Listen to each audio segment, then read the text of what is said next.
Bearing প্যাডটার গুণগত মান নিশ্চিত করা হয়েছে কিনা, ফ্লাইওভারের যে রক্ষণাবেক্ষণ আছে এই রক্ষণাবেক্ষণের কোনো অবহেলা আছে কিনা, রক্ষণাবেক্ষণের যে জবাবদিহিতা সেটার স্বচ্ছ প্রক্রিয়া আছে কিনা। আমরা জানি গতকালকে যে ট্র্যাজেডি, এই ট্র্যাজেডি আমাদের সকলকেই একটা রক্তক্ষরণ হয়েছে। আমরা সেখান থেকেই পাবলিক ইন্টারেস্ট লিটিগেশন হিসাবে আমি এই রিট পিটিশনটা ফাইল করেছি। আজকে আমরা এই রিট পিটিশনটা ফাইল করেছি ম্যাডাম জাস্টিস ফাহমিদা কাদের এবং মিস্টার জাস্টিস মোহাম্মদ আসিফ হাসানের কোর্টে। আমরা এখানে রিট পিটিশনটার পারমিশন চেয়েছি, কোর্ট আমাদেরকে পারমিশন দিয়েছে। আগামীকালকে শুনানির জন্য তারিখ নির্ধারণের জন্য আমাদেরকে বলেছে মেনশন স্লিপ জমা দেওয়ার ক্ষেত্রে। তো বান্ডেল থাকলে প্রতি সেনমানিতে টাকা বাঁচবে। বিকাশ সেনমানি বান্ডেল কিনে জিতুন প্রতি লেনদেনে। আমরা রিটে যেটা চেয়েছি, আমাদের রুলে 3টা বিষয় আমরা চেয়েছি।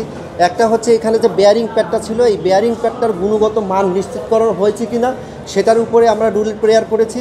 এবং এটার সঙ্গে এই বেয়ারিং প্যাড এবং মেট্রো রেল এবং সারা ঢাকা শহরের যে ফ্লাইওভারগুলো আছে ফ্লাইওভারের যে রক্ষণাবেক্ষণ আছে এই রক্ষণাবেক্ষণের কোনো অবহেলা আছে কিনা এবং এই অবহেলাজনিত কারণে এই ঘটনা এই ট্র্যাজেডি হয়েছে কিনা সেটার উপরে আমরা রুলের প্রেয়ার করেছি।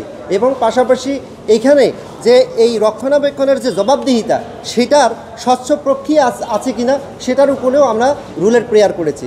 এবং আমরা দুটো ডাইরেকশন চেয়েছি। একটা হলো ইতিপূর্বে আপনারা জেনে থাকবেন 2020 সালে বুয়েট কর্তৃক এই বেয়ারিং প্যাডের যে মান সেটাকে স্পষ্টকরণ করা হয়েছে এবং পরবর্তীতে 2024 সালে এরকম একটা আহতর ঘটনা ঘটে এবং একই জায়গায় সেই ঘটনার পরবর্তীতে একটা প্রুফ কমিটি হয়। সেই কমিটির রিপোর্ট কি আসছে এখনও পর্যন্ত আমরা কেউ জানি না। সেই 4 জনকে রেসপন্ডেন্ট করেছি। এখানে সচিব, সড়ক ও সেতু বিভাগ এবং managing director Dhaka mass transit company limited, Dhaka transport coordination authority executive director এবং ইতালিয়ান থাই ডেভেলপমেন্ট কর্পোরেশন লিমিটেডকেও আমরা এখানে পার্টি করেছি। জি, আমরা ডাইরেকশন চেয়েছি দুটো বিষয়ে। একটা বিষয় হলো এর আগে যে কমিটিটা গঠন করা হয়েছে যেখানে আহতর বিষয়টা ছিল 2024-এ, সেই কমিটির রিপোর্ট এখনও আমাদের সামনে আসেনি এবং কী তথ্য আসছে সেটা আমরা জানি না এবং এখানে কোনো অবহেলা হয়েছে কিনা সেটাও আমাদের কাছে অস্পষ্ট।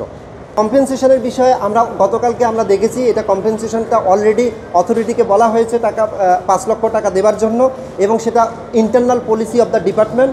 এইখানে আমরা কম্পেনসেশন আমরা ক্লেম করিনি, কারণ আমরা তো ওইখানে একটা তদন্ত কমিটি আছে, সেপারেট তদন্ত কমিটি। আমাদের এই তদন্তটা ডিফারেন্ট একটা ওয়েতে তদন্ত, সেই কারণেই আমরা এটার সঙ্গে অ্যাড হইনি। একটা জীবনের মূল্য কি 5 লক্ষ টাকা? এইখানে সুযোগ রয়েছে না, এটা অবশ্যই না।